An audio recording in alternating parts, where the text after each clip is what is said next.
if I increase it big, so if we take a cross section and record the readings of pressure, so it will look like this.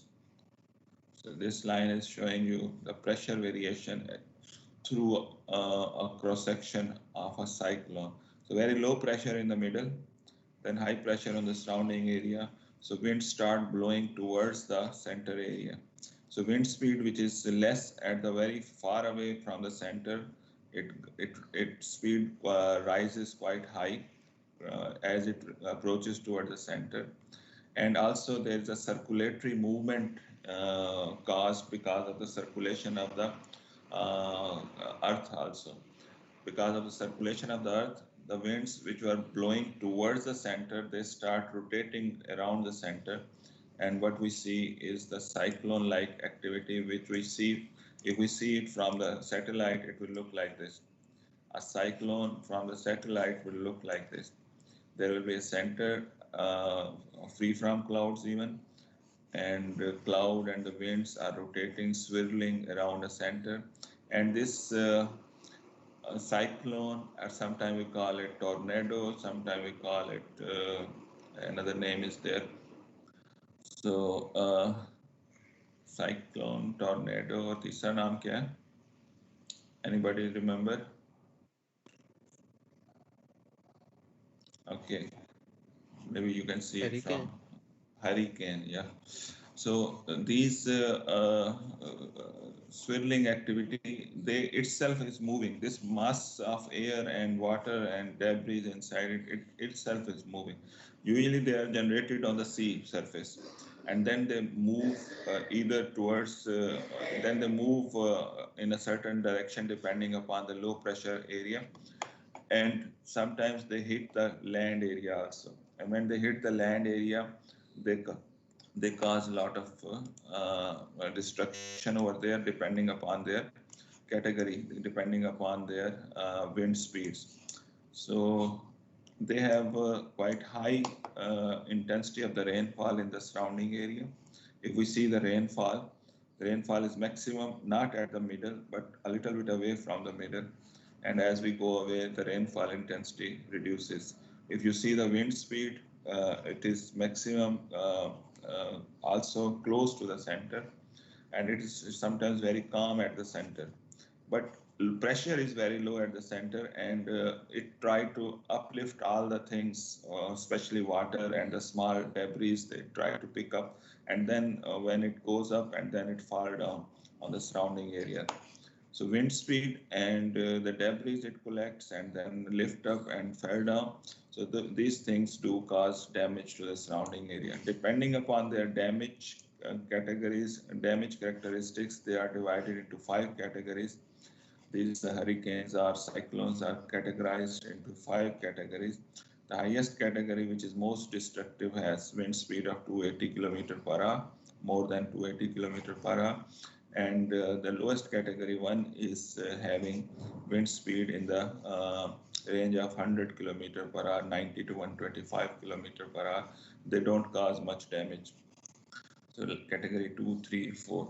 So when a cyclone is generated in certain area, so meteorological people give it some name depending upon their own choice. It is not fixed.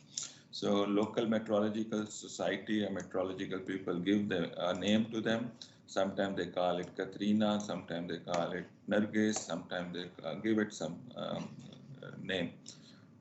So you will see different names to different cyclones. And if there is a consistent cyclone generated every year, so that cyclone can be is well marked then. So यहाँ पे 2-3 cyclones के नाम लिखे हुए होंगे, कहाँ है? Nargis, Katrina, monsoon.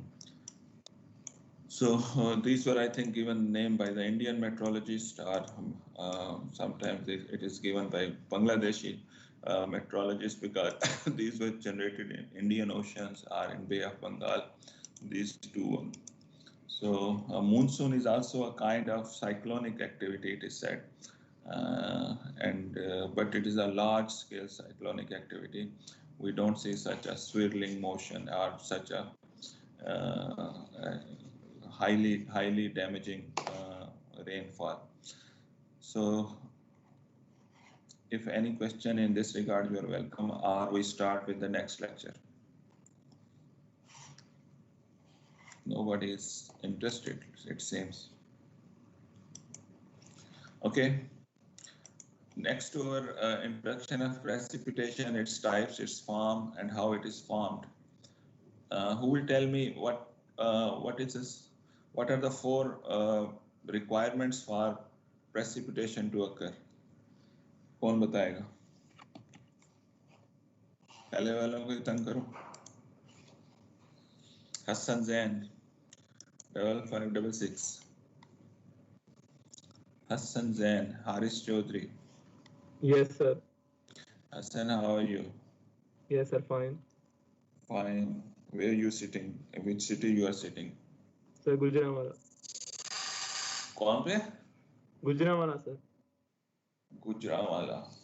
आखिरी दफा कब खाए थे चिड़े?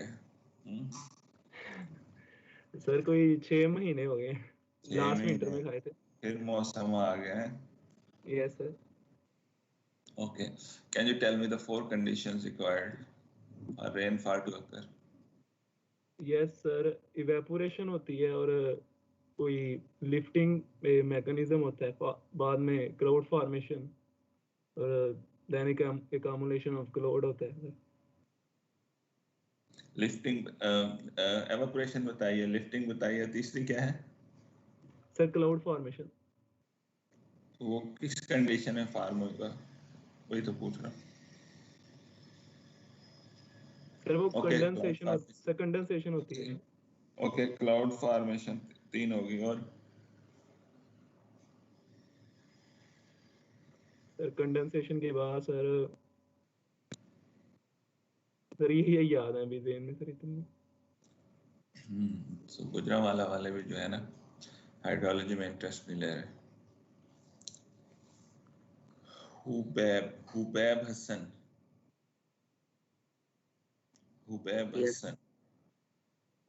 वो इनिशियल सवाल तो वही है, कहाँ क्या हाल है, कहाँ बैठे हुए हो? झेलम. अच्छा. लैंड ऑफ मार्शल इसे कहते हैं. पहला तो नहीं सुना है. लैंड ऑफ मार्शल्स किसे कहते हैं? पता नहीं. अच्छा, तुम्हारे इलाके को कहते हैं. फौजियों का इलाका है. तकरीबन कहते हैं हर दूसरे तीसरे घर से एक बंदा फौज में होता है. ऐसे ही है या होता था? मैं रहता हूँ दरअसल 7 शहर है सराय आलमगीर, उधर रहता हूँ. इलाके का नाम होता है. तो Sarai Alamgir is well in Jhelum, Potohar belt. ऐसे ही है ना? तुमने तो हैवी रेन देखी होगी कल परसों. कल हैवी रेन. परसों ड्रिजलिंग थी. क्योंकि आप पिंडी इस्लामाबाद के करीब हो and you have good, Pindi Islamabad had good rainfall. Okay. Hasan किसने? हुबैब ने बताया था. हुबैब ने 2-3 कंडीशन सही बता दी हैं. 2 कंडीशंस और नहीं बता रहा. एक उसने बताया लिफ्टिंग, दूसरी उसने एवापोरेशन का. मुझे उस पर एतराज है.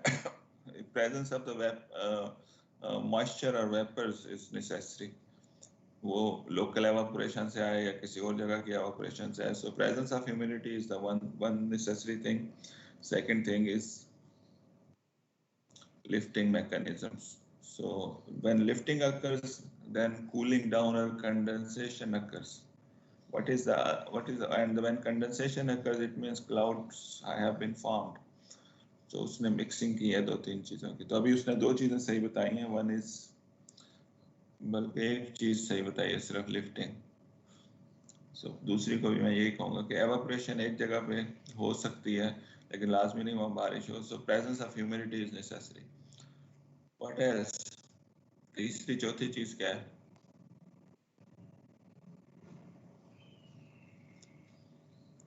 सराय आलमगीर से मेरी बात हो रही है. झेलम, सराय आलमगीर. और नाम है बच्चे का back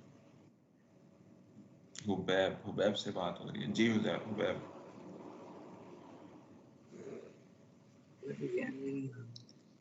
speak out. Okay, then really I have to give some negative marking to those who are not interested. कहाँ है मेरी कॉपी, किधर है?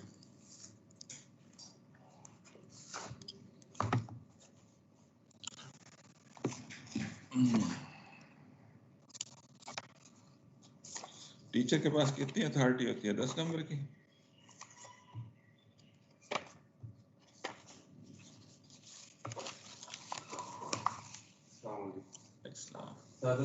ये लेके आते हैं बिना वो ले आओ बस। हुबैब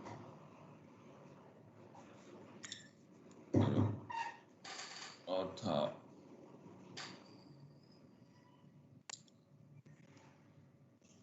उमर परवेज भी जवाब नहीं दे सका था।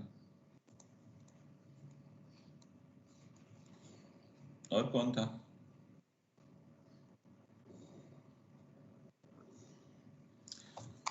Okay. Anybody volunteer to tell me what are the conditions for rainfall to occur? What are the necessary conditions? Haseeb ने भी मजे का जवाब नहीं दिया था। अब्दुल हसीब जी, बोलो बेटे, नाम क्या है आपका? सर बिलाल। बिलाल, आपके वॉलंटियरशिप पे ही आपको पास कर दिया। आगे चलो sir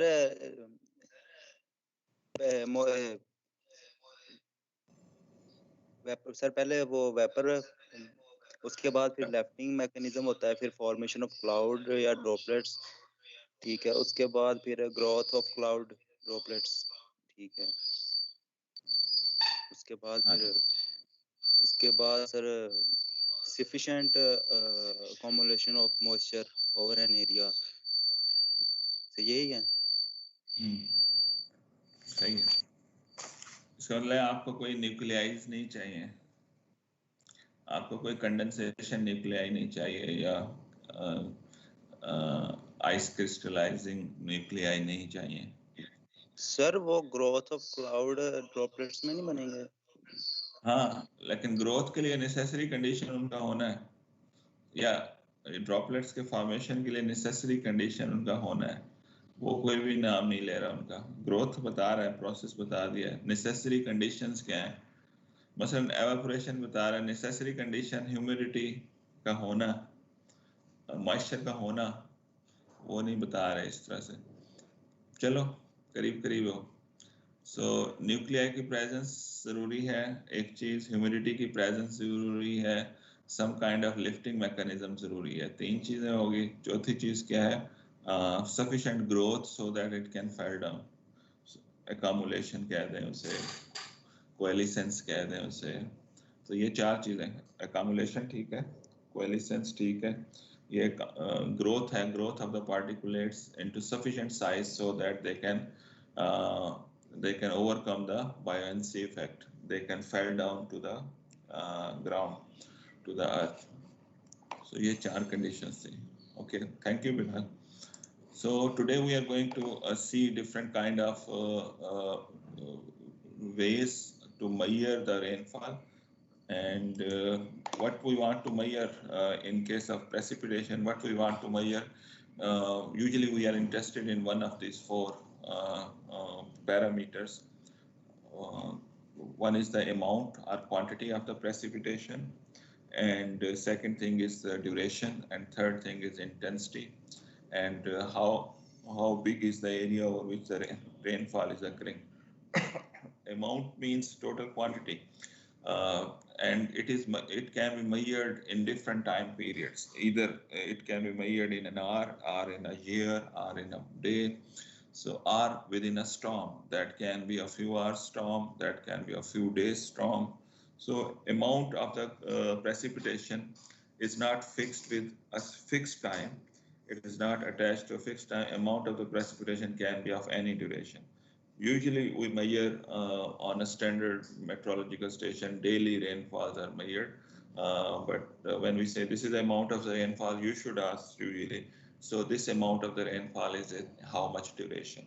So because that will give you more idea. So total quantity of the rainfall or precipitation is called as the amount of the precipitation. It can be rain, it can be snow.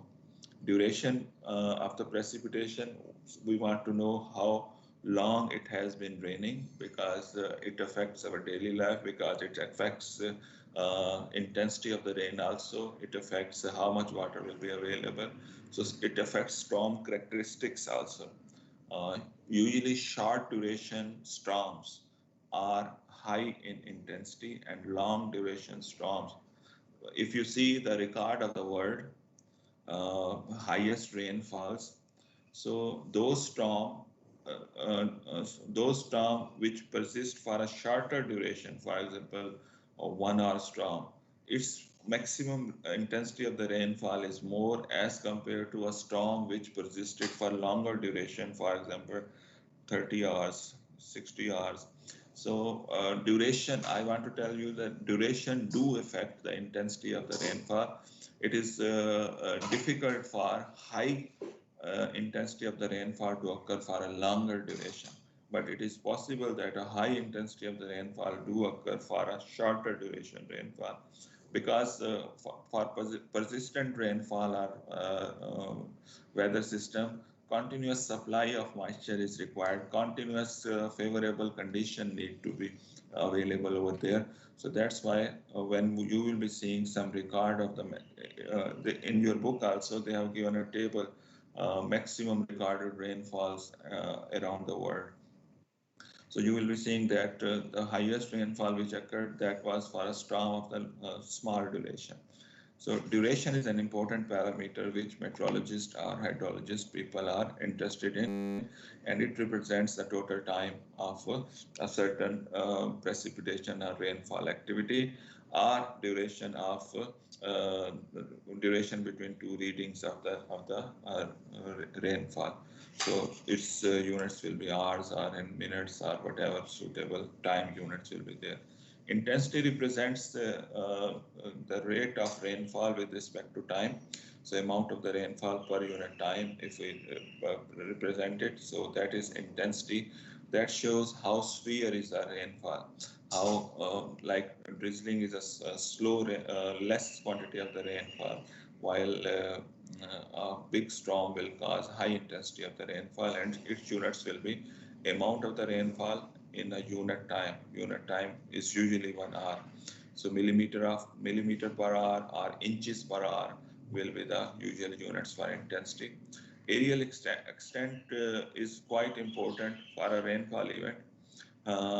And anybody will tell me why we need to know the areal extent. Areal extent means how much area is affected, how much area is coming under this much rainfall. So the area which is getting the rainfall, that is the areal extent of the rainfall. So why it is necessary for hydrologist people to know areal extent of the precipitation? इससे क्या मिलेगा हमें? Rainfall के amount हमें rain gauge से मिल जाती है.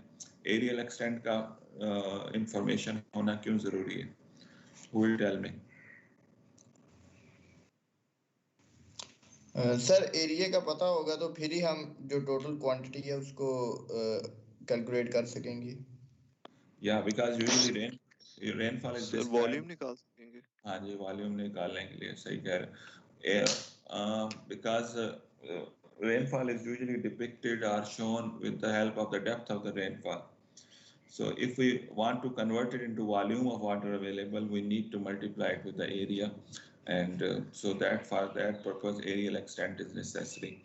That will tell me total volume of water available through the rainfall, but you should keep in mind not all this rainfall reaches to the outlet of the that catchment or that area. Rather, some is evaporated back, some is infiltrated, some remains in the deep storage depression area. So don't expect. Normally in Pindi area, Rawal Dams area, we call this factor as a catchment yield. इसको हम कहते हैं catchment yield.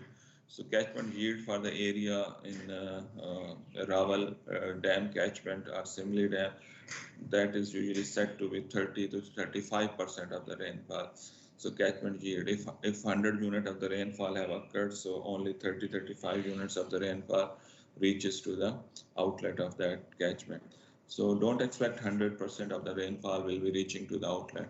So ways of measurement of the rainfall are mentioned over here. 3 ways are usually used nowadays. One is a ground-based rainfall measurement. We use different kind of the rain gauges. So we have rain gauges. Gauge is any instrument which is used to measure some parameter. And if we use a instrument to measure rain, so we call it rain gauge. So these are the ground-based measurement. Rain gauges are installed at the ground or close to the ground, and we rely on them for our hydrological forecast and hydrological parameter estimation. Another way, electronic way, radar. Radar is abbreviation of radio detection and ranging. So radars are the instruments which use electromagnetic waves, and they send a wave, and the reflection of the rain of the wave is recorded. The intensity and the time of the reflected wave that can be used to interpret if the rainfall is occurring or not, if the droplets of water are there or not, or if the ice crystals are there or not. So this is a way of measuring the rainfall or estimating the rainfall in the atmosphere. They don't estimate the rainfall at the ground. They are estimating the rainfall which is expected at the ground, but they are seeing the atmospheric condition, cloud conditions, and from their reflective waves, they can estimate the rainfall. Similarly, satellites are being used nowadays. We have hundreds of satellites available in the upper atmosphere, about 300, 400, 600 kilometers above the ground. We have a constellation of the satellites are present, and groups of the satellites are present which are looking the Earth continuously. Some of them are of military nature, some of them are for environmental observation, and some are specifically for meteorological observation. Usually those satellites which are used for meteorological observation, we call them geostationary satellite. One of those satellites will be looking just at one place, and it will be revolving around the Earth at the same speed as the Earth is revolving. So they are continuously looking at the same place. So we call such satellite as geostationary satellites. In comparison to geostationary satellites, we have satellite which rotate from pole towards the pole toward pole, and then they are not looking at the same place. At one cycle, they are looking at one longitude. In another cycle, they are looking at another location. So we don't call them geostationary, and they are usually used for environmental observation or earth resources observation.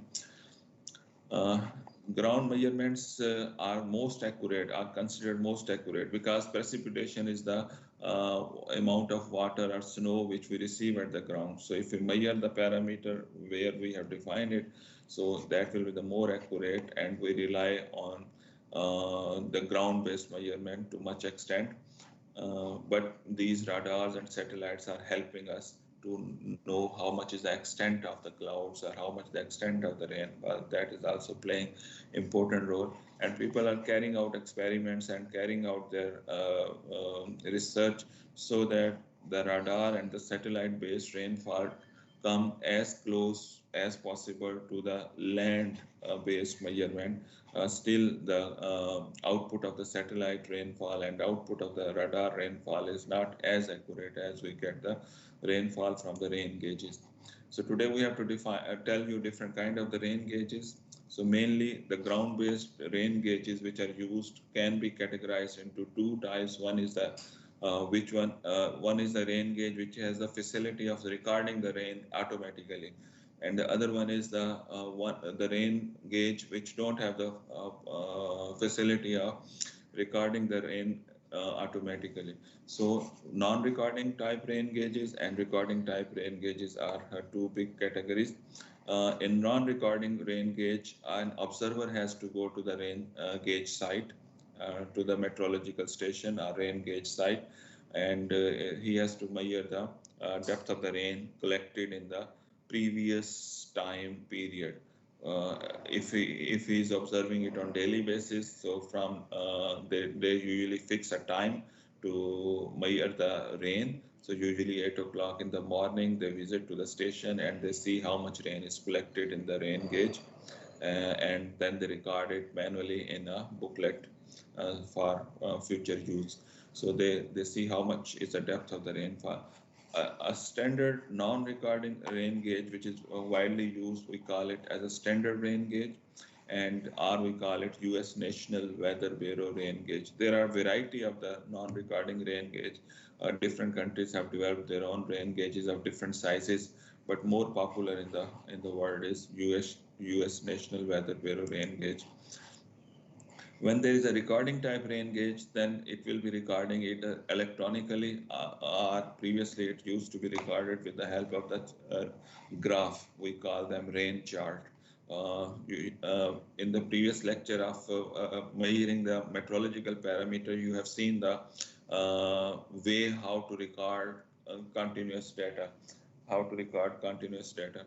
So there was a rotating drum. On the rotating drum, a graph was wrapped around that drum, and with the help of the clock mechanism, that drum was continuously rotating, and a pen was marking the reading on that.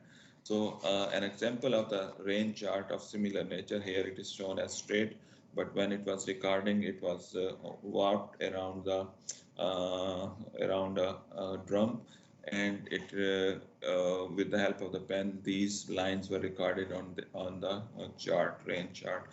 After finishing of the time period for which it is used for recording, this graph chart is replaced from the drum, and a new chart is placed over there at the marking at the correct time. So in this way, for example, this is showing that a rain activity have started over here, and when the upper limit of the chart reaches, then there are two mechanisms in the recording rain gauges. Either either the rain collected in that chart, in that rain gauge, that is drained out, and the pen reaches back to the zero value, and again it continuously start recording, or sometimes the pen direction is inverted, and it start recording from the top to down. So there are two mechanisms. One is either draining of the rain gauge is possible, so that the pen comes back to the zero position, and so in this rain chart, it has been we can say that it is a kind of draining rain gauge installment is there. When rain is sufficient enough that the line reach to the maximum line of the rain chart, then it reset itself, it drained out all the water, and again it started measuring from the zero. So the meteorologist person or the hydrologist person which is using this rain chart, he should be clever enough to know that this event of the rain is continuously going on. It is not a new event, because at the same time stamp, we have the maximum rain, we have the zero rain. So if it is 10 inches of the rain over here, then he will continue it from here, 11 inches, 12 inches, and continuously it will be going. And from here, when the line of the rain chart becomes horizontal, the recording line is horizontal, it means no further rainfall is occurring, pen is moving in a horizontal line. No water is being added to the rain gauge, so pen is not moving up. So the motion of the pen, the slope of these lines gives us a lot of information. Slope will be steep if there is heavy rainfall. Slope will be mild, or less slope will be there if it is low rainfall. And when there is no rainfall, the pen will not move up or down. It will be at a constant location. So rain charts have been used for quite a few decades, and now electronic recording is also being carried out. So over here, I'm showing you that if you have if you have a non-recording rain gauge, and you are measuring the hourly values, they will look like those shown over here. If you have a non-recording rain gauge and you are measuring hourly rainfall, so you will be having total quantity of the rain in 1 hour, and next hour, in next hour. That can be plotted like this in a form of histogram. ये जो columns हैं ये histogram भी कहलाते हैं. So it is telling that the rainfall event finished at the 5 p.m. and again started at 6 p.m. We can say that there are two rainfall events or two rainfall storms. And if we want to find the total cumulative rainfall, then we should be adding these histogram into each other. So when we plot that added histograms, we say this is the mass curve. So cumulative curve, if we plot, we say this is mass curve. If we plot individual rainfall quantity, we say this is hyetograph. Rain का जो graph होता है with respect to time, rain graph with respect to time is called as hyto, from the height, HYT, hyetograph. Hydrograph we use for flow, discharge versus time, or water stage for the channel water level versus stage. So that is hydrograph. So in meteorology, the rain is shown with respect to time. We say hyetograph. So this histogram is actually the hyetograph, and the cumulative line showing is the mass curve of the rain or total rainfall occurring. What information are obtained from the rain chart? I told you already. How many storms are there? For example, over here we can say 2 rainstorms are there. From here we can say that one rainfall is a storm is continuously going on. So it is continuously going till it becomes horizontal. So this chart is showing just one rainstorm which extends beyond 24 hours. You know, ऊपर रखना है, इसे रखो, ये यहाँ रखो.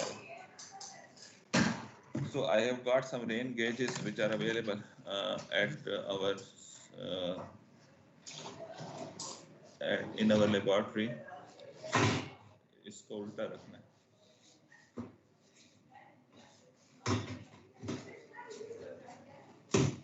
गलत कर रहे हो. उल्टा ही रखना है, लेकिन मैं petrol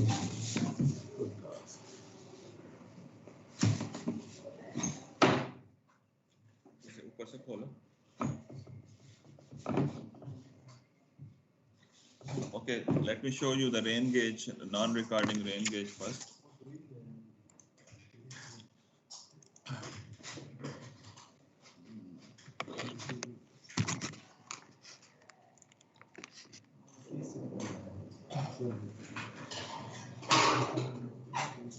So hopefully it is visible to you.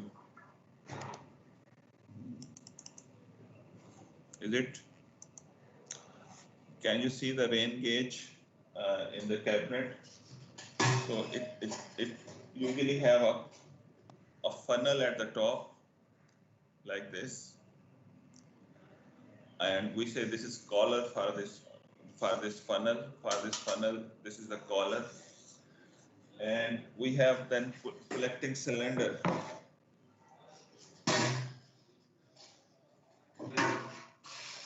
We have 2 cylinders.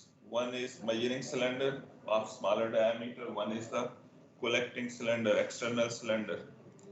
So nothing more, nothing else. So these are the, and in addition to this, we will be having a stick, or we will be having a measuring gauge. We will be having a inch tape, or in what we call it, measuring gauge. Rain is collected in this inner cylinder, and then with the help of the measuring tape or measuring gauge, we can find how much is the depth of the water inside it. So that is a kind of standard rain gauge. Usually it is about 2 feet or 600 millimeter height, and it is installed close to the ground at some horizontal platform. So I can show same thing in my lecture also. I go to the non-recording rain gauge. So from the picture, you can see that a standard non-recording rain gauge has these components: outer cylinder, collar, funnel, and the funnel is draining into the inner cylinder. Funnel is draining into the inner cylinder, this one, or we say measuring tube. So this measuring tube, this one is shown as transparent, made of glass, but a standard rain gauge is made of metal, and non-corrosion metal should be used so that it can be withstand the atmospheric effect over there. It should not be corroded. It should not be leaky. ये ना हो कि rain जो collect हो, it leaks out. So it should not have any holes inside it, and it should be covered from the top so that any water which is collected in the measuring gauge, it should not be evaporated. So usually its diameter of the collar, its collection area is this much area, dia of the collar, that is its collector or collecting area. So its diameter varies from 5 inches to 8 inches of the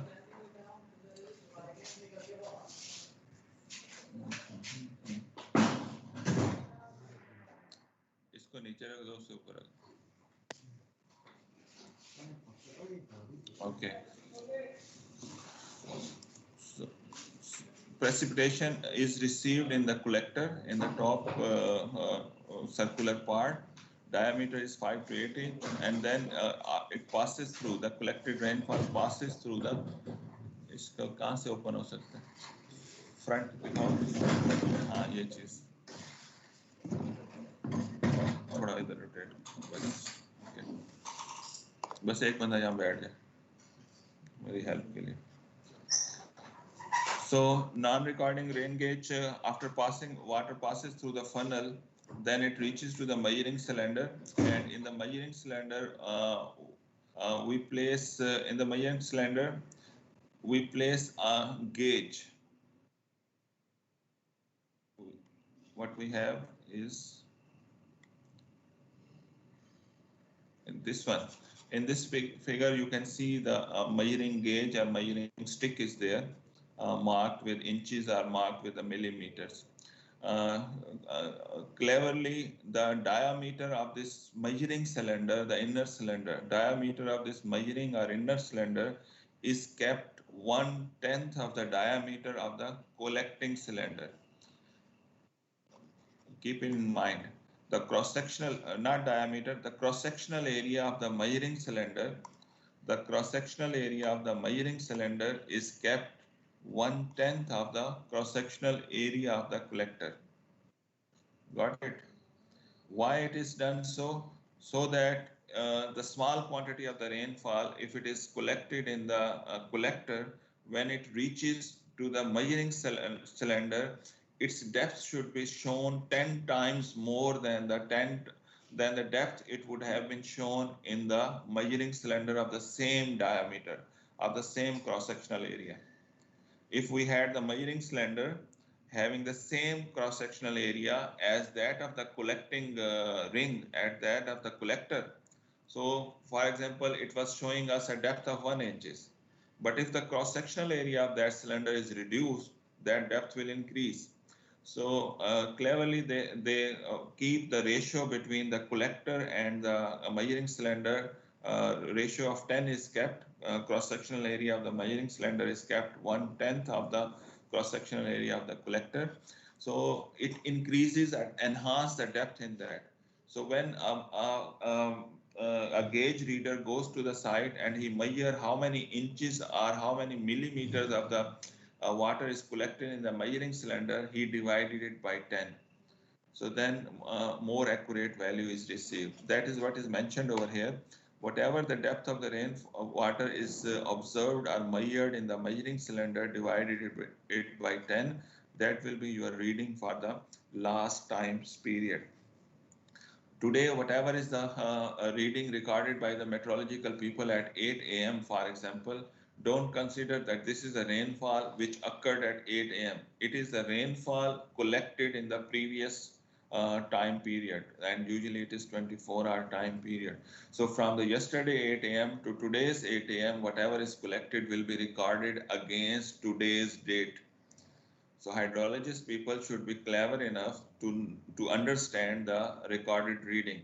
If somebody is saying that on 17th of November, 10 inch of the rainfall or 2 inch of the rainfall is recorded, you should be knowing that it is for the previous 24 hours. Because it happens that we try to model the flood using the rainfall recorded, and our flood is coming late. Our flood is coming earlier, while the rainfall recorded is in the next day.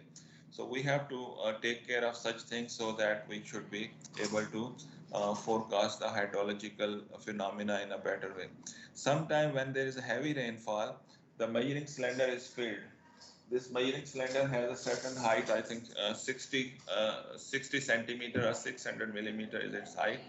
So if the rainfall is quite high, more than 60 centimeter, then it overflows. When it overflows, the water is collected in the outer cylinder. So if it happens, then if some observers see that it is already filled, when he went to the station and he has seen that it is already filled, he throws away this water and note that one cylinder was filled, and the remaining water which was in the outer cylinder, that is filled into the inner cylinder, measuring cylinder, and then that reading is noted. So if that reading is y millimeter, for example, so then previously 600 millimeter, which he already throw away, 600 plus y, then this should be divided by 10. That will be the correct reading at that time. So that is how the non-recording rain gauges work. Diameter ranges from 5 to 8 inches. When we say diameter of the rain gauge, it means diameter of the collector. And it is a non-corroded, non-corrosionable metal. Usually galvanized steel is used so that it should not be corroded. And it has a funnel, and the funnel funnel opening or drain drains the water into measuring cylinder. Another kind of rain gauge, what that we call as a recording kind of the rain gauge is, I can show you that one now, one of the rain gauge, and that is, I think, ये कौन सा है? लेकिन है कौन सा? ये weighing type है. So we have a weighing kind of rain gauge available with us at the moment. I can turn it and show you. So ये जो रेन गेज अभी आपको नजर आ रहा है, ये weighing type of the rain gauge है. Inside it, whatever the water is collected inside it, so that a weighing balance is available over there, and that weighing balance or spring balance that moves a pen on the rotating drum. We have a drum over here which has a clock mechanism. This pen arrangement is there, and that records the reading in it. So that is another kind of rain gauge, but this is recording rain gauge. It also has a collector, it also has a funnel, and it has a measuring tank inside it, which is placed on a weighing mechanism. So this is a kind of weighing rain gauge. So similarly, we have other kind of the rain gauges also, and we have got a automatic rain gauge or electronic rain gauge installed at the rooftop of the civil engineering department also. So before going into detail of this weighing bucket type rain gauge, let me complete that non-recording rain gauge slides. There is a chance of error because of this measuring stick. When we insert the measuring stick in the measuring cylinder, water level rises artificially to the higher value. So if the correct water depth in the measuring cylinder was D1, because there is a volume of the stick also, when we insert that stick to measure the depth, the water level rises up. So if we say that that is D2, the water level, water depth which we have measured in the measuring cylinder, if we say with the help of the stick is D2, and if actual was D1, we can find the relationship between the correct volume of water or correct depth of the rainfall and the measured depth of the rainfall. Because water is constant, even if we put the stick inside it, or if we don't have this measuring stick inside it, volume of water is constant. So, and the correct volume of water is diameter of this measuring cylinder times D1, while we have measured diameter into D2. If we equate them together, we can find the correction factor. Volume 1 is equal to volume 2. So correct volume is A into D1, while we have measured D2 depth. We have measured D2 depth, and the correct area will be, cross-sectional area will be cross-section of measuring cylinder, that is capital A, minus cross-section of the measuring stick. So if we take care of this, then this will be same as A into D1. So using this equation, we can find that the correct depth of the water is A capital minus small a divided by A into measured depth D2. So this becomes as a correction factor. We can say that this is a correction factor, and usually this should be less than 1 because there is a subtraction from the total area of the measuring cylinder. So it should be less than 1. So thinner the measuring stick is there, less correction we will have to apply. This correction factor will approach towards 1. So A minus small a, capital A minus small a divided by the capital A, knowing that capital A is representing the cross-sectional area of the measuring cylinder, while small a is representing the cross-sectional area of the measuring stick. So that is how we can find the correction factor for the error which is caused because of insertion of the stick into the measuring cylinder. Hopefully you understand that when we insert a stick into the measuring cylinder, the water depth noted by the stick is a little bit raised up, is a little bit increased, because volume was same. When we insert something into it, water level, water depth will rise. So this D2, which is measured by the stick, should be corrected with the help of the correction factor, and that correction factor is shown over here. There are other possible ways of errors that will be coming in the coming slides, next slides. We will be seeing them later on. Moving towards the recording kind of the rain gauges, one of the rain gauge I have already shown you is the weighing kind of the rain gauge. Water collected in the bucket, water collected in the cylinder, that is weighed continuously, and with the help of the recording arrangement, it is recorded on the graph. Another kind of the rain gauge is which is have the recording capability. We call it tipping bucket rain gauge. Tipping bucket rain gauge has a bucket which collect an amount of water into it, and then it tips on one side, or it turns on one side. Tipping means turn down. So it tips on one side, or tilted on one side, and it drains away its water. So we have a small bucket, it fills and then tilts. When it tilt or tip off, then it record one reading on the graph or electronically. So that number of the tips we note in an hour or in a 24 hours number of tips, and we know how much water can be stored in the bucket. So we multiply number of tips with the volume of water which can be collected in the bucket, and we have the idea of how much rainfall have occurred.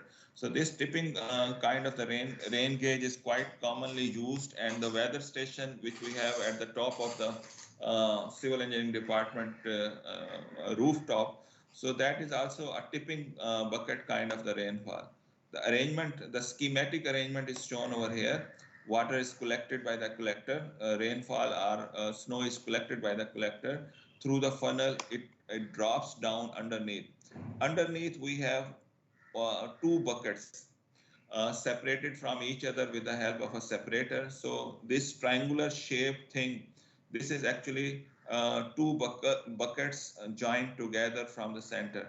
And it can pivot from this location. From the center, it can pivot. at one location, and it cannot be fixed over here in a horizontal direction. All the time it will be tipped on one direction. So when it is tipped in one direction, like it is shown over here, one of the bucket will be in front of the funnel. One part of the bucket will be in front of the funnel. So all the water which is coming from the funnel or the drain pipe of the funnel, it will be collected in one part of the bucket. When this part of the bucket is filled, then weight is increased for this part and it tilts down on the right hand side in this figure. When it tilts down, we have an electronic arrangement underneath. We have an electronic switch underneath. It triggers a current value, or it sends a signal to the recording arrangement. So when it tips down, a signal is sent to the recording arrangement, and the graph paper sees that one tip has occurred, one tilting of the bucket has occurred. Usually the volume of water or the depth of water collected in one part of the bucket is 0.2 millimeter to 0.25 millimeters. So this is very fine value, very small value. And usually in a non-recording rain gauge, this much rainfall is difficult to measure. But this tipping bucket rainfall can measure this small quantity of the rainfall also. When it tips on the right-hand side, then the other part of the bucket becomes in front of the drain pipe of the funnel. And then all the water is collected by the other part of the bucket. So we can see this working with the help of the video over here. So I will start this video. So let me explain it a little bit. So this is the bucket arrangement. There is a separator in between. So don't consider this is one bucket. It is actually two buckets joined together. And you see, it is all the time in a tilted location, in a tilted position. So water is collected at the collector at the top. We are not seeing that. Or let us say that this is the collector, this one is collector. And with the help of the drain or the funnel pipe, water is coming underneath into one of the bucket. At the moment, it is received by the left-hand bucket. So when this bucket will be filled, it will be tilted on the left side. So now it is filled and this water is drained. So it is quite heavy rainfall.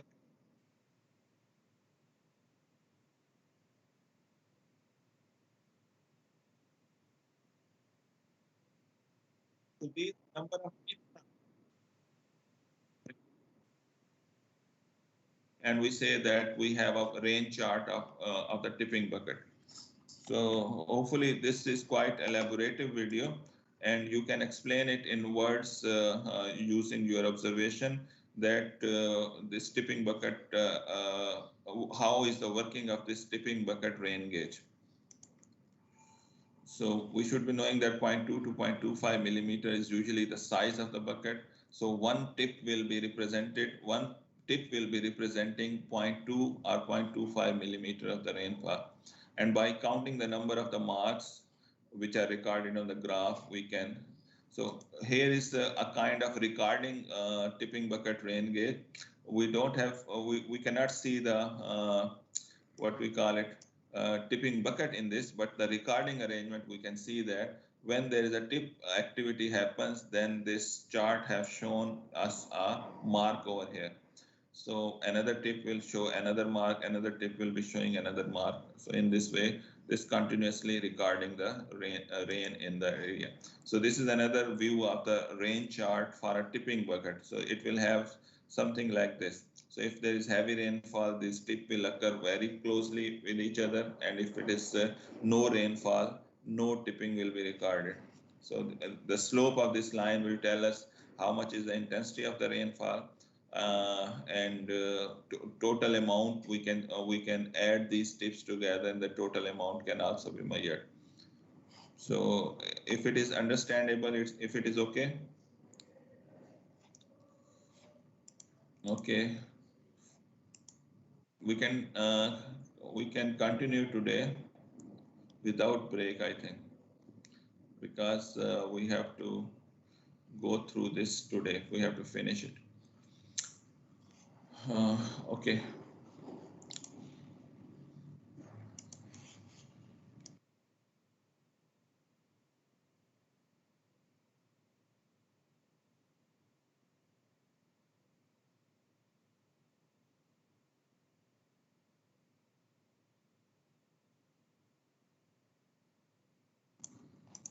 We have to continue today without break. Sorry for that. Okay. So if anybody have any question with respect to tipping bucket rain gauge, keep in mind we have a triangular small bucket, very small, attached with another triangular small bucket. They are attached together. And it cannot be balanced at the pivot, rather it is tilted all the time. When it is tilted, then one part of the bucket is in front of the funnel, which is getting water from the rain. So when this bucket, half part of the bucket is filled, then it tilts towards that direction. This tilting arrangement is recorded electronically or graphically. So that when it tilts on one side, the other bucket becomes in front of the funnel. Then it starts collecting water, and then this process continuously goes on, and we get a record like this, number of the tips in a certain time period, volume or the depth of the water which can be collected by one bucket is known to us, and we have the idea of the total rainfall. Weighing balance kind of rain gauge has arrangement of weighing the water collected in the bucket. We have a funnel, we have a collector as previously, but in addition to that, the bucket or the measuring cylinder that is placed on a weighing arrangement. So in this case, weighing arrangement is a spring balance. So we have a spring balance over here. So when more water is there over here, it will be compressed down. When less water is there, it will go up. So this movement down or movement up is recorded by a pen and a drum arrangement, which is attached with this spring balance or this bucket arrangement. As it goes down, this pen moves down. As it goes up, pen moves up. So this pen and this chart arrangement is this chart, which is replaced after a certain time period, is used to find how much water is received through the rainfall. This can be used for measuring snowfall also. If we don't have a funnel over here, we have just a collector over here of the no funnel, then all the snowfall which is collected by this collector will be falling into this, and depending upon its density, depending upon its unit weight or weight, this spring balance arrangement will be recording the mass or weight of the snowfall. So that can also be recorded. So it can be used for measurement of rainfall also. It can be used for measurement of the snowfall also. So such kind of rain charts are possible. There are two possibilities. When there are two possibilities in recording rain gauges.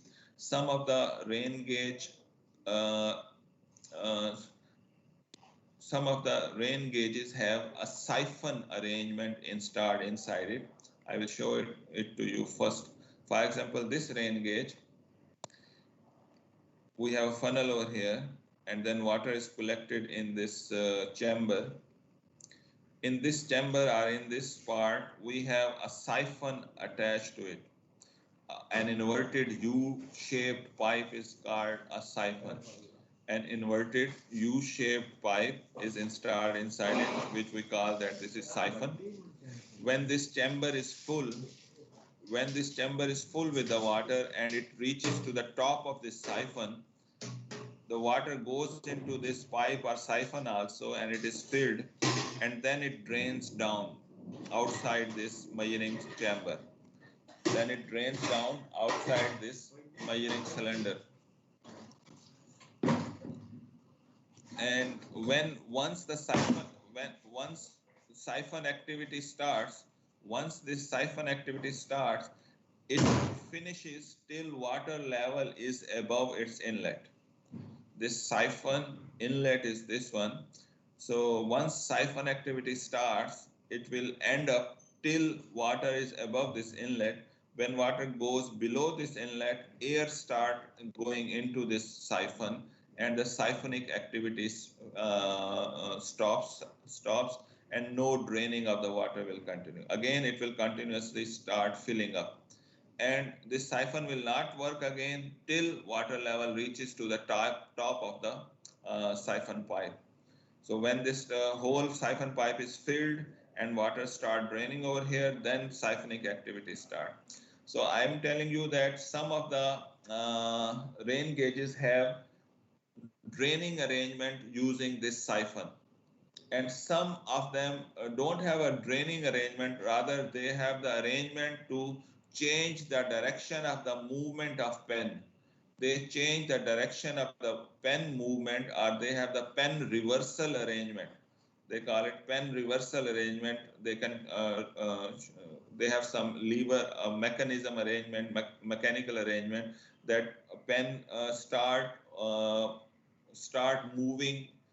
Initially, it is moving from lower part of the chart to the upper part of the chart, and when pen reversal occur at a certain water depth, then it starts recording from top to down.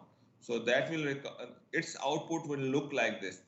If there is a pen reversal there, when water reaches to a certain upper part of the rain chart, pen reversal occurs and pen start recording from top to down. So then it will have recording of both ways. 0 to 20 will be written over here, 20 to 40 will be written over here. So it is continuously recording in this way without draining the water. While in this upper chart, when siphon activity start, then we see an immediate drop of the pen, because siphon drains out water, and when water comes down, the pen also moves down, and then it continuously record depending upon the rainfall activity. So both kind of arrangements are possible in this mechanical kind of recording arrangements. And similarly, we can have in electronic recording, we don't need such reversal or such siphonic action. We don't need over there in digital recording. Hopefully you got it, or you can stop me, or you can ask the question. So we were seeing recording rain gauges. We have seen tipping bucket rain gauge. We have seen in this figure weighing type of the rain gauge. And now we can show you a floating kind of the rain gauge. Again, we have a collector, we have a funnel, and then passing through the funnel or passing through the filter, water reaches to a chamber. So this is the measuring chamber. So it don't have the weighing arrangement now. Instead of the weighing arrangement, it has a float inside it. There is a light material float or plastic cylinder over there which can float in water. As the water is collected in this measuring chamber, this float goes up, and this float is attached with the pen, and the pen is marking on a chart, on a graph, which is warped around a rotating cylinder. We have a rotating cylinder over here, and around that rotating cylinder we have a graph or chart attached to it, and a pen is marking on it. The location of the pen is controlled by this float. As the water is increased in this chamber, float goes up, and if the water goes down, this float go down, and so the pen marking on the chart is also moving up and down. So already I have informed how the siphon is acting. When the water is at lower levels, siphon is not working. It is not draining any water. But when water reaches to the top of the U-tube, inverted U-tube, which is called siphon. So when this part is filled, then water goes to the left-hand limb of this pipe, and it drains out. When once it is start draining, then this draining activity continuously goes on till inlet is underwater. When inlet when water level goes down below the inlet, then this siphon activity stops. And in this way, we drain out the water from the chamber. So this draining out of the water from the chamber is recorded in this way. Water rainfall activity start at this time, which is about 13 hours in a day. So then it goes to the top of the chart. Rain was quite heavy, and then a drain activity, siphon activity or draining activity happened automatically, and the pen reaches to the bottom again, and then again it starts recording normally. Again, a drain activity have occurred. So the vertical lines show the siphonic activity over here. So any question in this regard? Usually this is of this float type is of 750 millimeter. It cannot be used directly for snow measurement because snow will be kept over here, and when it will melt down, then it can be used. So it can be used for rainfall measurement, float time, but weigh kind of the weighing bucket type rain gauge can be used for measuring the snowfall also. Okay, if we have to measure the snowfall, either we measure snowfall in terms of the depth of the snowfall or in terms of equivalent amount of the water. So snowfall is measured in two ways. Either depth of the snowfall is measured or equivalent amount of the water is measured. Day before yesterday, if you have seen the what we call it news bulletin, they have told that in Nathia Gully and in the Guliyat they have got 4 feet of the snowfall. So 4 feet of the snowfall represents 1 parameter of the snowfall. It does not mean that this is equivalent to the 4 feet of the rainfall, because packing of the snowfall is very loosely packed. 1 inch of the 1 feet of the snowfall is not equivalent to 1 feet of the rainfall. So it is very lightly packed material. So we have to convert it into liquid form. The snowfall, whatever is happening over there, we have to convert it into the liquid form to find its equivalent rainfall. So equivalent amount of water, either we measure or sometimes we record amount of the snowfall in depth unit. But we should be knowing that depth of the snowfall does not tell me that this is equivalent to the same depth of water. So equipment which can be used for measurement of the snowfall. So a standard rain gauge without measuring cylinder. So if you are using the standard rain gauge, so then you should not have funnel into it, and you should not have the inner measuring cylinder. The outer cylinder can be used for measurement of the snowfall. We can use the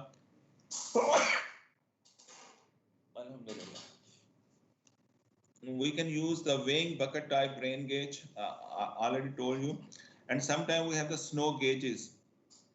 We insert the gauges having the meters or foot marked on it, and that can directly tell us, like we measure the depth of the water in the river, we have the gauges or staff gauges installed.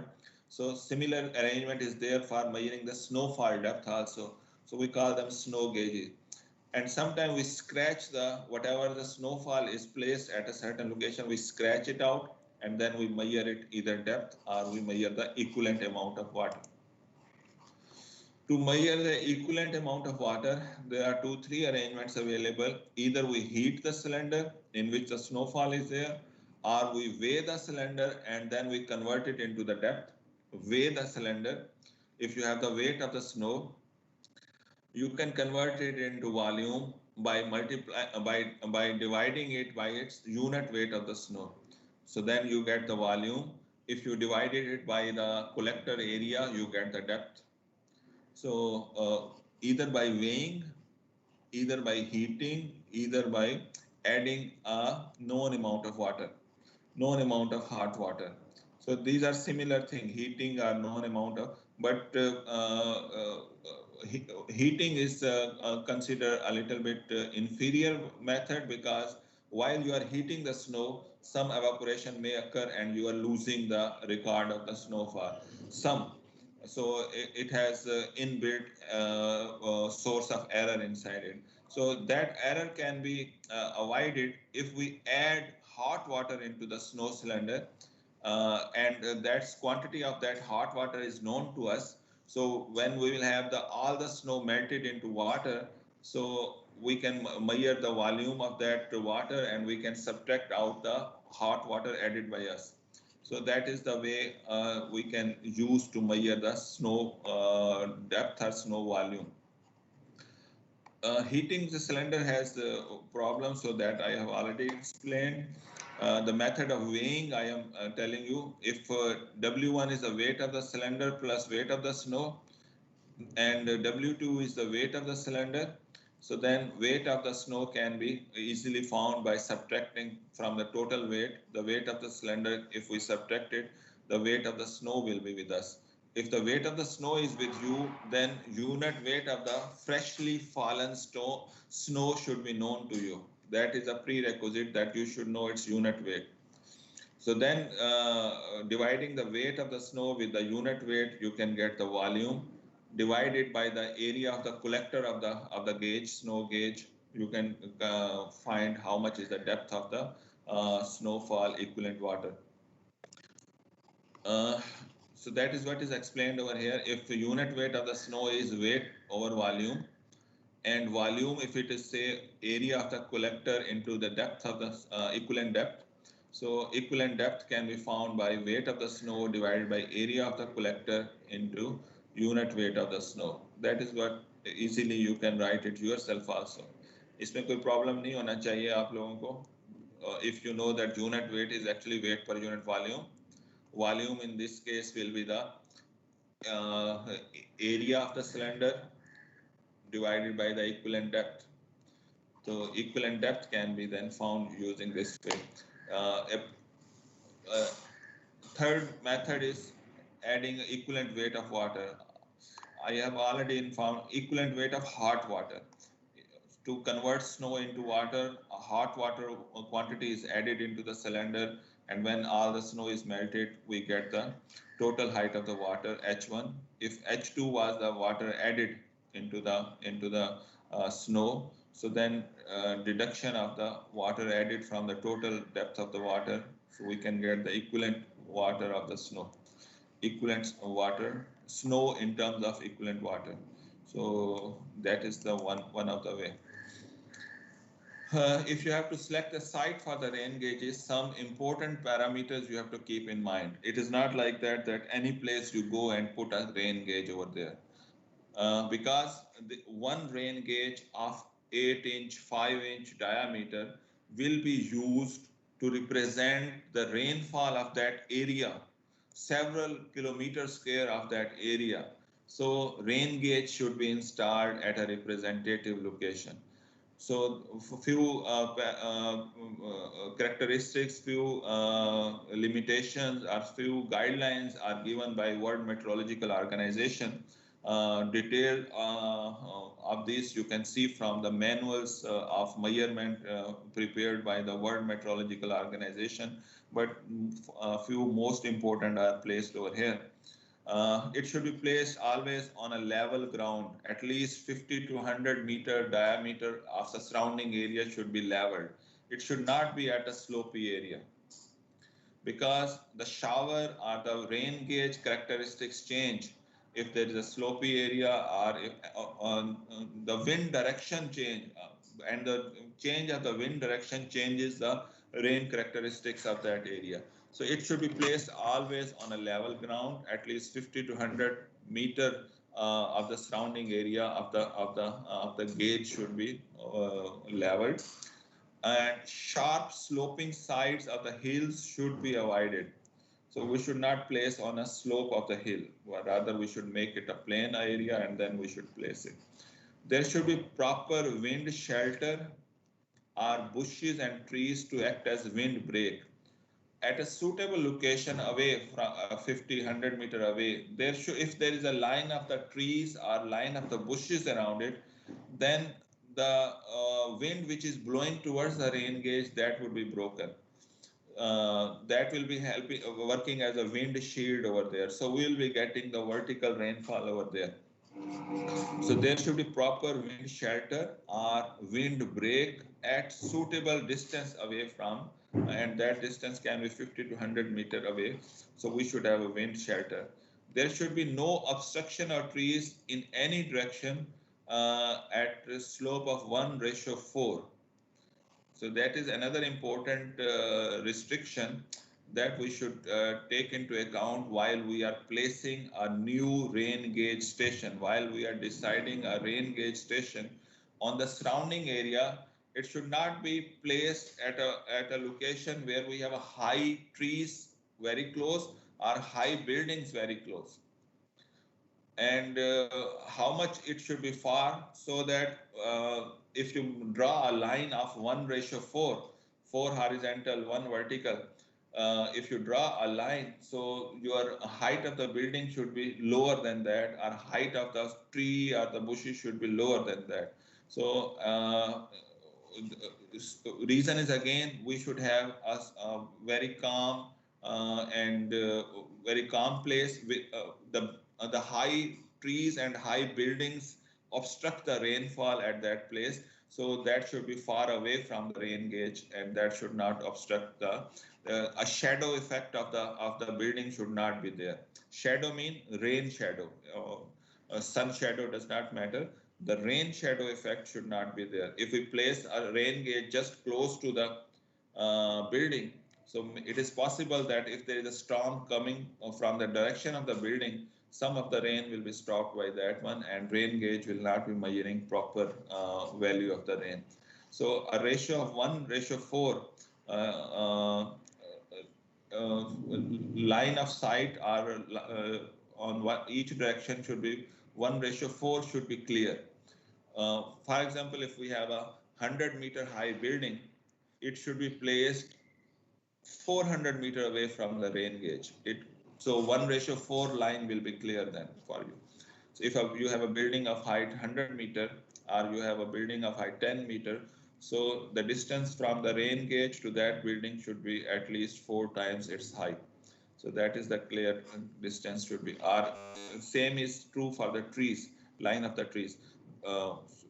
In one step, we say that there should be a line of trees or bushes which should break the winds. So, but its distance should be kept using this ratio 1:4. For hilly areas, a valley having slopes less than or equal to 1:4 is recommended. So if you are putting a rain gauge in a valley, in a hilly area, if you are putting it in a valley, so those mountains or hills which have a slope, side slope less than 1:4 means 1:5 hona chahiye, 1:6 hona chahiye, that is lesser slope. 1:5, 1:6, 1:10 is lesser slope. So that should be suitable. If a hill has a side slope of 1:1, that is quite steep. So its effect will be there on the rain gauges. So that will not be a representative rain gauge, or that will not be a good placing of the rain gauge. Adjoining ground should be covered with short grass, another requirement. Place around the rain gauge should be covered. It should not be metal road. It should not be rigid surface. Rather, it should be some soft or grassy surface around it. Reason for that is to avoid splashes from the ground into the rain gauge. If it is very hard surface on the surrounding area of the rain gauge, rain falling at the surrounding place may splash up and go into the rain gauge. That we don't want to record. So the surrounding area should be covered with the short grass. Height of the rain gauge should also be sufficient enough to avoid splashing. Although rainfall is actually the water or precipitation which we receive at the ground, but it is not advisable that the collector of the rain gauge should be at the ground level. It should be sufficiently high enough so that splashes should be avoided into it. So these are some of the recommendations. Sources of error, as I told you earlier, that one source of error is insertion of the stick into the measuring cylinder, and it can cause error up to 1%. Error is roughly about 1%. Other sources of error are change of the shape of the collector. If that collector fell down, if that collector is not handled carefully, then we can have the dent on the collector that can change the diameter of the collector. when its diameter is changed, then it is not getting a sufficient amount of the rainfall. If it is dented, it will be not collecting the rainfall as we are expecting that it is collecting rainfall from 8-inch diameter cross-sectional area. So dent should not be there in the collector especially. Dent in the measuring cylinder should also not be there. If the inner cylinder in which we measure the water depth, if that is dented then, and its diameter is reduced, then water level shown by that measuring cylinder will be higher because its cross-sectional area will be reduced. So dents should not be there in the measuring cylinder, dents should not be there in the collector, and the reasons are understandable. Dents in the collector will reduce the collection area, and it means what we were expecting, we are collecting from 8-inch diameter, that will not be happening.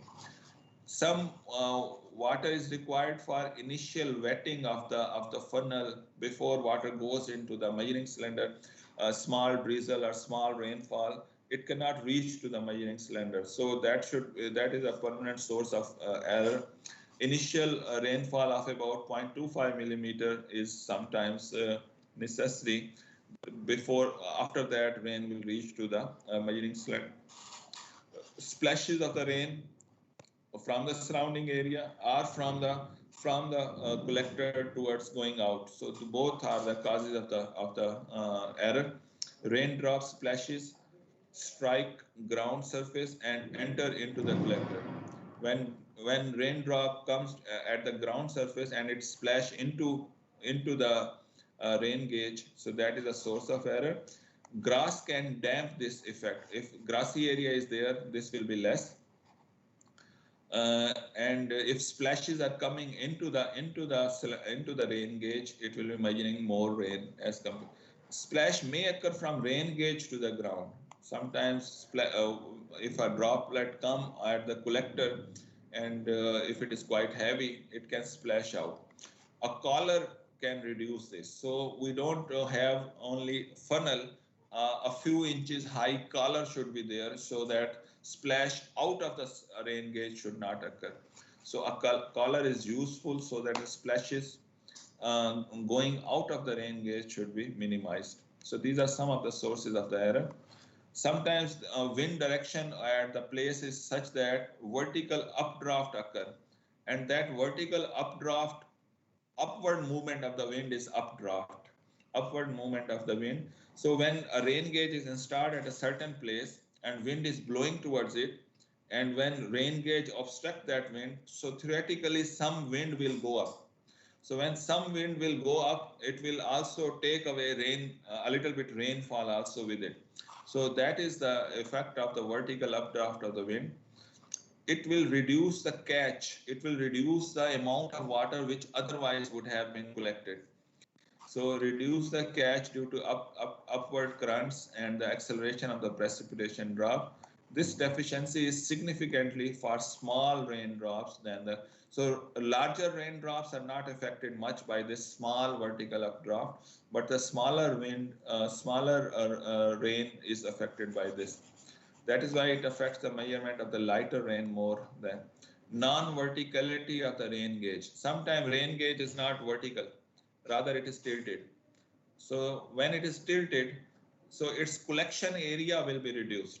Although collector is of 10-inch diameter, but because it is inclined, so vertically its cross-sectional area will be smaller. We can see it from here. This is truly vertical rain gauge and collector. If it is tilted, so if angle of tilt is, let us say, theta degree, so then its horizontal cross-sectional area will be reduced. Rain, which we assume that it is falling vertically down. So for that part, only a part of the total diameter will be effective rather than the full diameter. So verticality is one of the main cause of the error. So this can be removed by making the rain gauge truly vertical while you install it at that place. Frictional effect, this is for recording gauges.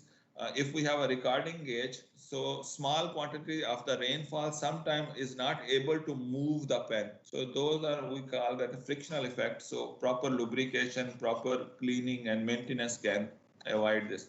So for recording rain gauges, recording with the help of the pen, sometimes pen movement is restricted and small quantity of the rainfall is missed out.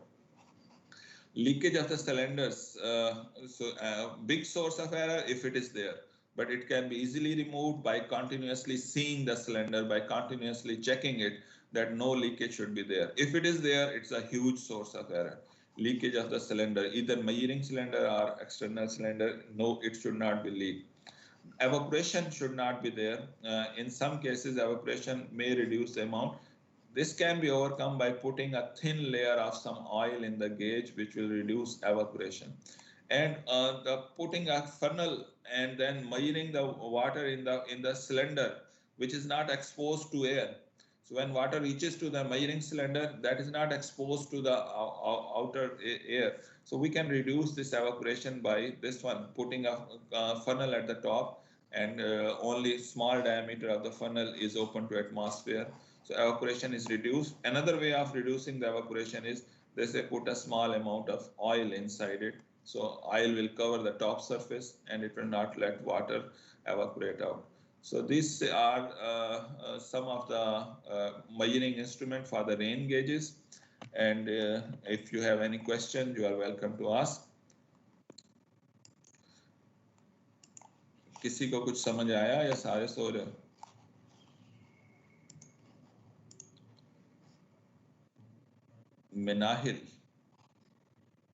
Minahil Malik 2.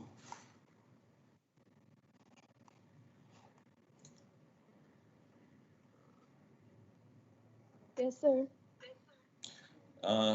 Can you summarize हमने आज पढ़ा क्या?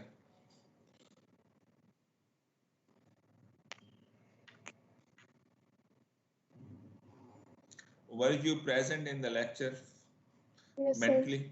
Mentally? Yes, sir. Yes, sir. Okay. कुछ चीजें जो याद रह गई हैं, can you tell me?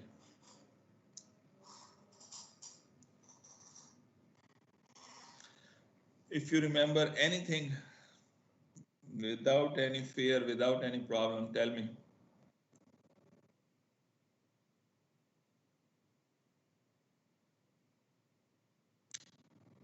Minahil, that's not a good response. So you are going in the line of Mr. Hubaib, Umar Parvez, Abdul Hasib. Minahil?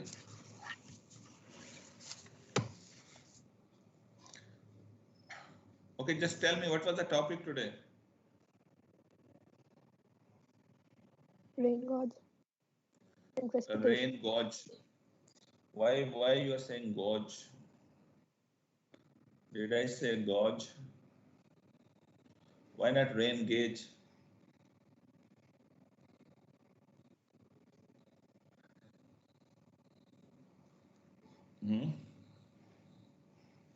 Why not rain gauges? Gauge is a normal word, I think. Gauge, I have listened it.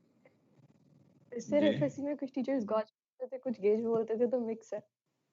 चलो, अब gauge की तरफ आ जाओ. अब बताओ, rain gauges पढ़े हैं. Okay, that is sufficient from you. I think I should not expect more than that. Let me go to Mr. Bilal. Bilal Mirza. Yes, sir. यार क्या पढ़ा है आज हमने? Rain gauges में क्या क्या पढ़ा है? सर मेजरमेंट ऑफ प्रेसिपिटेशन का लेक्चर था, जिसमें सर स्टार्ट में हमने पढ़ा था कि कैसे मेजर कर सकते हैं. उसमें अमाउंट ऑफ प्रेसिपिटेशन थी, ड्यूरेशन ऑफ प्रेसिपिटेशन, उसके बाद इंटेंसिटी ऑफ प्रेसिपिटेशन, और उसके बाद एरिया, जितना मतलब कि एरिया कवर करती है रेन. ठीक है. उसके बाद हमने पढ़ा था मेन अप्रोचेस. उन मेन अप्रोचेस में आते हैं रेन गेज, उसके बाद satellite measurements.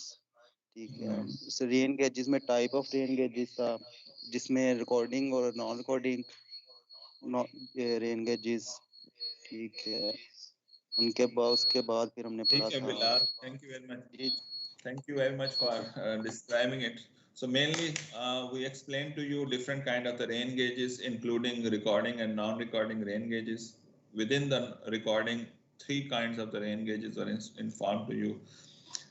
In the later part of the lecture, we told you the requirements which you should be keeping in mind while placing a rain gauge station in the area. So horizontal surface for certain diameter. There should be no obstruction at a slope of so much, 1:4 पे कोई obstruction नहीं होनी चाहिए, grassy ground होना चाहिए, splashes wide होने चाहिए. We also told you some sources of error, so that was the brief review of the lecture. If I just introduce you the next lecture, that is measurement precipitation gauges and the gauge density in Pakistan and surrounding areas. Some part of this lecture you have done in lab also using the so gauge density is necessary, and I will tell you, and you have gone through part 2 also. The figure over here is showing you that rain gauges installed around the world. ये जो है ना figure, इसमें जो yellow lines dots हैं, actually they are the rain gauge network. See the density of the rain gauge. Density of the rain gauge is how many rain gauges? Gauge density is actually kilometer square a rain gauge is serving. Area in kilometer square for which a rain gauge is available. So if you see highly dense rain gauges, ये इलाका कौन सा है? Who will tell me what part of the world is this one? Canada or America? Canada is upper part, this one. Lower part is USA. America is over here also. This is South America, this is North America. So America are continents. So this is USA, United States of America. Okay, so feel the difference between USA and America. Not whole America is USA. Okay, you see Pakistan also. Compare this gauge density with Pakistan. Pakistan is somewhere over here. Very less gauge density. Even and here is ये highly dense इलाका. ये कौन सा है? कुछ किसी की geography तो बहुत अच्छा होगा. ये दोनों इलाके कौन बताएगा? Japan or Korea? Very good. This one is a Japan, and this one is Korea, and I hope South Korea. And here is a Europe. So how much should be the gauge density that we have to inform you? We want to, we cannot put a gauge at each part of the world. Gauge is actually measuring 8-inch or 5-inch diameter area.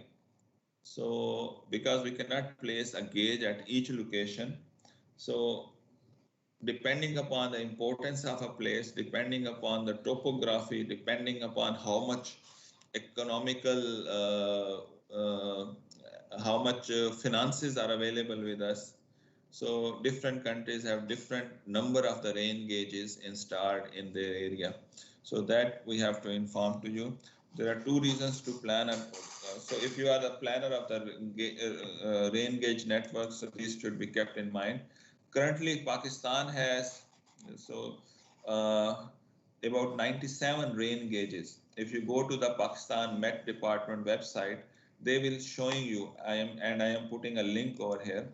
If it works, they are showing you the list of all the rain gauges installed in Pakistan.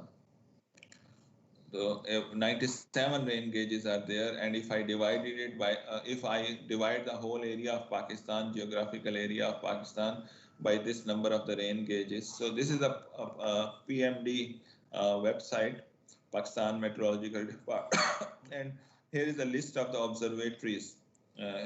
From the graph, they are showing you the observation points, and here is their location, latitude and longitude of each station.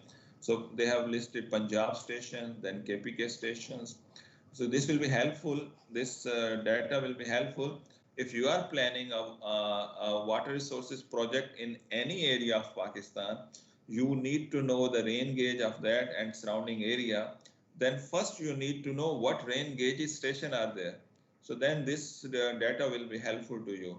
You will not go to the Met station, Met people and ask them, give me rain data. You have to tell them you need rain data of a dash dash station for so much time period on this much frequency on daily basis or hourly basis or this basis. So these information are pre-required. Otherwise, Met will say, oh, we don't know what you want, what you need. So if you have a project in close to Lahore area, for example, over here, you can get you can have the surrounding station and the Lahore station data collected from them by knowing that these are the stations available. Within Lahore city, we have Pakistan Meteorological Station. Two stations are there. One they call Lahore PBO, Balloon Observatory, Pakistan Balloons Observatory, and other one is Lahore AP. AP is short word for airport. So one they have Met station at airport, one at the Shadman. So the Shadman station is differentiated from airport by using PBO, Pakistan Balloon Observatory Station. From there they release the balloon with the instrumentation installed inside it to see the pressure and the wind speed in the upper atmosphere. Balloon Observatory Station. So this one is located in Shadman. Multan has one. So we have 97 stations, and that's the list of the stations. And from these 97 stations, if we see the density of the gauges, if we see the density of the gauges that is shown over here, we have about, previously in 2012, we had about 56 stations, and gauge density was 14,000, about 14,000 kilometers square per gauge, but now it is about 8,000 kilometers square per gauge. What is the requirement by WMO? So here is the definition of the gauge density. You can go through it. Requirement for the by the World Meteorological Organization is for flat region 600 to 900 kilometers square per gauge per station. So for every 600 to 900, that's the suitable or recommended gauge density, while we have 8,000 kilometers square per gauge. So we have less density. If it is mountainous region, this density should be reduced.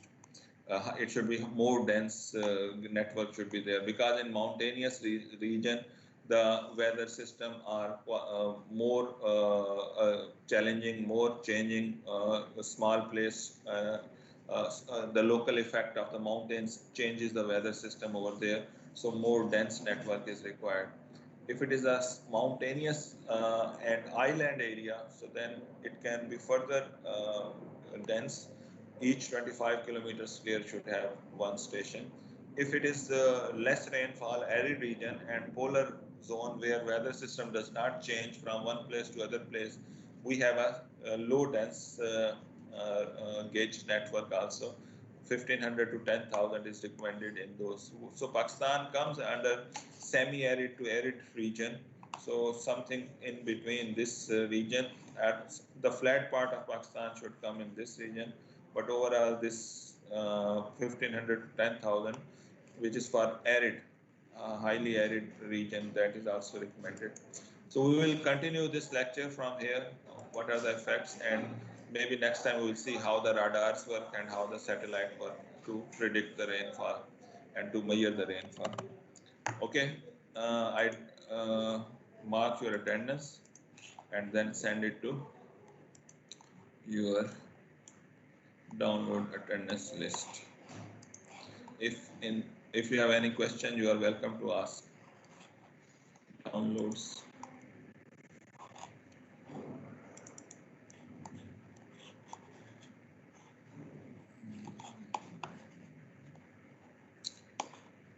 View list and details and date. So I got the attendance, so thank you very much. If no question, I stop the recording and then I leave.